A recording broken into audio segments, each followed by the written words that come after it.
Bonjour à tous, frères et sœurs. Je rends grâce à Dieu parce que grâce à José, toute l'équipe qui organise, on est ici pour que l'Esprit Saint nous parle, nous revise. Et parmi, je revise des bons points qu'on repart d'ici, c'est qu'on est enfant de Dieu. Par la grâce du baptême, c'est un très grand cadeau que Dieu nous fait. Et chacun de nous doit être comme la petite Thérèse. Elle a trouvé, ma vocation, c'est de prier pour la conversion des pécheurs. Parce qu'on est aimé de Dieu et que Jésus, il aime chacun de nous infiniment et que chaque âme est si précieuse pour lui. Donc, il nous appelle à chacun de nous de contribuer, beaucoup prier pour toute notre vie. Non seulement on vit pour une vie de conversion, de sainteté pour notre salut éternel, mais pour le salut de tous nos frères et sœurs. Et Jésus nous rappelle aussi que lui, il est vraiment la vigne. Sans lui, on ne peut rien faire.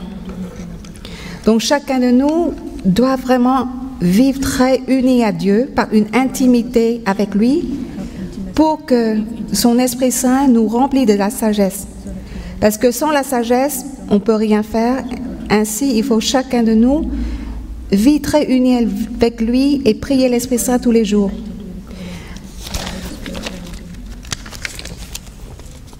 Et Dieu cherche des âmes d'écoute, comme tous les saints.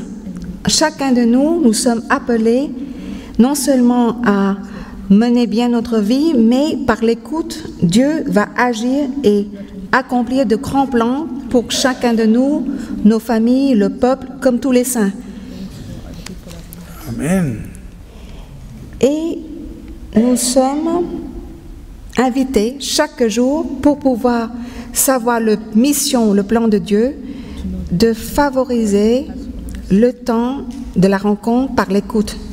Demandons l'Esprit Saint un cœur d'écoute, un cœur obéissant comme tous les saints, pour que nous puissions devenir des témoins de Dieu, car ce monde est rempli de ténèbres et de péchés qui nous plaisent tout le temps.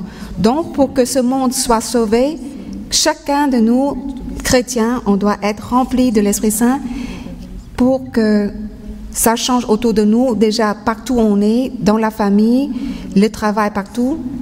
Et j'ai compris aussi que pour être libre et heureux, il faut vraiment suivre deux chemins. Un chemin de conversion, mais aussi un chemin de guérison psychologique et spirituelle. Parce que psychologique, c'est qu'il faut demander aussi une grande grâce. Nous sommes tous blessés les uns par les autres, dans la famille, partout, au travail, même dans l'église.